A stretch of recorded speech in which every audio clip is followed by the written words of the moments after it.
လမ်းပတ်ဆက်တွေအနေထားအရမြန်မြန်ဆန်ဆန်သွားနိုင်အောင်လို့ဆိုပြီးတော့ရဟတ်ရင်နဲ့သွားတယ်ရဟတ်ရင်နဲ့သွားလို့ရှိရင်ကျမတို့နိုင်ငံရဲ့အနေထားကိုအပေါ်ကနေပြီးတော့မြင်ရတယ်မြင်ရတဲ့ခါကျတော့ကျမဘယ်လိုတွေးမိလဲဆိုတော့ဒီလိုနိုင်ငံကြီးပေါ့နော်အင်မတန်မှသဘာဝအလှတွေနဲ့ပေါ်ကျွယ်ဝပြီးတော့အင်မတန်မှတန်ဖိုးရှိတဲ့နိုင်ငံကြီးအတွက်တာဝန်ထမ်းဆောင်ရတယ်ဆိုတာဟာကြီးမားတယ်ကြီးလေးတဲ့အလုပ်ငန်းကြီးတစ်ခုဖြစ်ပေမဲ့လည်းကုသိုလ်ရနိုင်တဲ့အခွင့်အရေးကြီးတစ်ခုလည်းဖြစ်တယ်လို့ကျွန်မဒီလိုပဲမြင်မိပါတယ်နိုင်ငံတော်အစိုးရတစ်ခုဆိုတာဟာတိုင်းပြည်ကိုအုပ်ချုပ်ဖို့မဟုတ်ပါဘူးတိုင်းပြည်ရဲ့တာဝန်တွေကိုထမ်းဆောင်ဖို့ပါ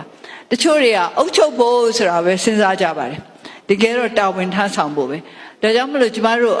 အဆိုကိုကျမတို့ရဲ့အသုံးနှုန်းကိုကြည့်နိုင်ငံဝန်ထမ်းနိုင်ငံရဲ့ဝင်တွေကိုထမ်းဖို့နိုင်ငံပေါ်မှာဝင်ပြအောင်လုပ်ဖို့မဟုတ်ပါဘူးဆိုတော့ဝန်ထမ်းတွေကသဘောပေါက်ဖို့တော့ပြင်တာအရေးကြီးပါတယ်ထိုနည်း၎င်းပဲဝင်ကြီးတွေပို့ပြီးတော့ကြီးတဲ့ဝင်တွေထမ်းကြပေါ့ဒါကတော့ဝင်ကြီးတွေတာဝန်ပါပဲအဲဒါကြောင့်မလို့ကျမတို့